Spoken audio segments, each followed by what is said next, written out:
What if the king of rock and roll, the man who revolutionized music and became a global icon, didn't just fade away, but was crushed under the weight of his own fame? Welcome to Death Celebrity, where we dissect the mysterious demise of Elvis Presley, the enigmatic end that shocked the world and left lingering questions about glory's dark side.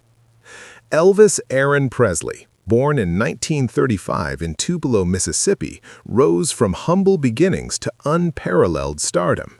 His swivel hips, charismatic voice, and fusion of blues, gospel, and country redefined popular culture in the 1950s. Hits like Hound Dog and Jailhouse Rock catapulted him to fame, but as we peel back the layers, we see how this ascent sowed the seeds of his tragic fall.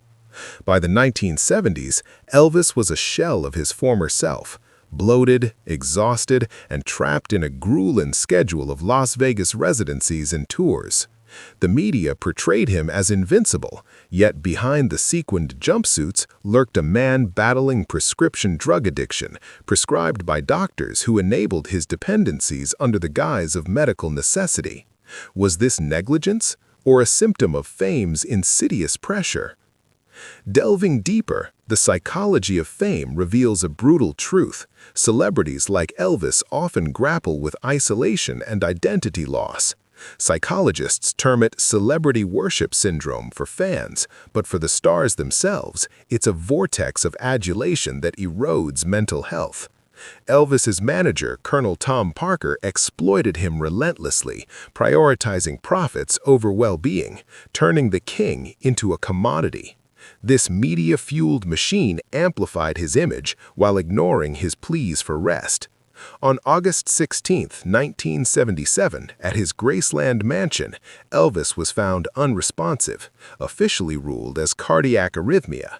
But autopsy whispers of polypharmacy, a lethal cocktail of barbiturates, codeine, and other drugs, point to overdose. Conspiracy theories abound. Was it suicide, murder, or just the inevitable crash of a life lived in the spotlight? Critics argue the entertainment industry bears responsibility, glamorizing excess while shunning accountability. The impact of Elvis's death was seismic, sparking a cultural mourning that birthed posthumous myths and a billion-dollar estate. Lessons emerge starkly. Fame isn't a crown, but a cage, teaching us about the perils of unchecked ambition and the need for mental health support in high-pressure careers.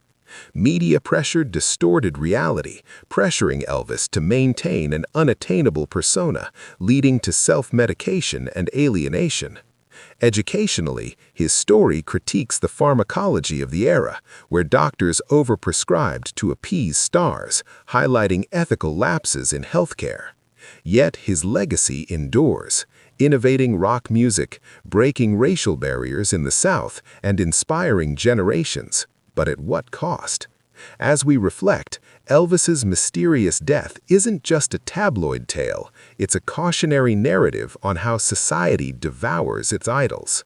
In hindsight, perhaps the real mystery isn't how he died, but why we let fame kill him.